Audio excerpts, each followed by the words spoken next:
السلام علیکم محترم ناظرین، سفید کبوتر کا ایک ایسا واقعہ جس کو سننے کے بعد آپ کی آنکھوں میں آنسو آ جائیں۔ کبوتر کو لوگ بہت ہی محبت اور احترام سے پالتے ہیں۔ اس واقعے کے بعد آپ بھی کبوتر سے بے حد محبت کریں گے۔ واقعہ حضرت امام حسین اور سفید کبوتر کا ہے۔ 6 ہجری 10 محرم کے دن کربلا میں حضرت امام حسین کا سر مبارک آپ کے بدن سے جدا کر دیا گیا۔ صلی اللہ علیہ وسلم کی شہزادیوں کو اور ان کے خاندان کو قید کر دیا گیا۔ آسمان بھی خون کے آنسو رو رہا تھا۔ کربلا کے میدان میں سفید کبوتر کا گزر ہوا۔ کربلا میں نواسہ رسول کا جسم پڑا ہوا تھا۔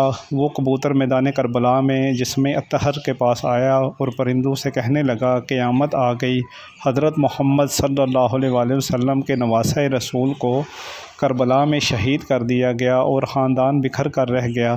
کبوتر میدان میں آ کے چکر لگانے لگا اور غم حسین میں روتا ہوا اپنے آپ کو خون سے تر کر کے مدینہ شریف کی طرف اس کا پیغام لے کے حضرت محمد صلی اللہ علیہ وسلم کے روضہ رسول پہ جا پہنچا اور روضہ رسول کے گرد جو ہے وہ چکر لگانے لگا۔ گویا یہ کبوتر جو ہے وہ پیغام دے رہا تھا کہ نواسہ رسول کے ساتھ کربلا کے میدان میں جو قیامت برپا ہو چکی ہے۔ ناظرین، اس طرح سفید کبوتر نے حضرت امام حسین رضی اللہ تعالیٰ عنہ کے ساتھ محبت دکھائی اور ان کا پیغام جو ہے وہ مدینہ شریف کے لوگوں تک پہنچایا۔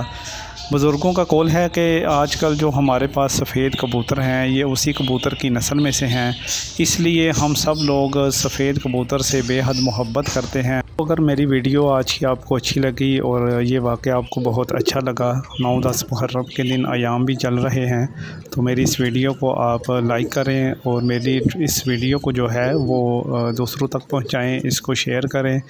ابھی تک آپ میرے چینل پر اگر نئے ہیں تو میرے چینل کو سبسکرائب کر لیں تاکہ مزید اس طرح کے خوبصورت واقعات آپ تک پہنچ سکیں۔ اوکے، اللہ حافظ، فی امان اللہ۔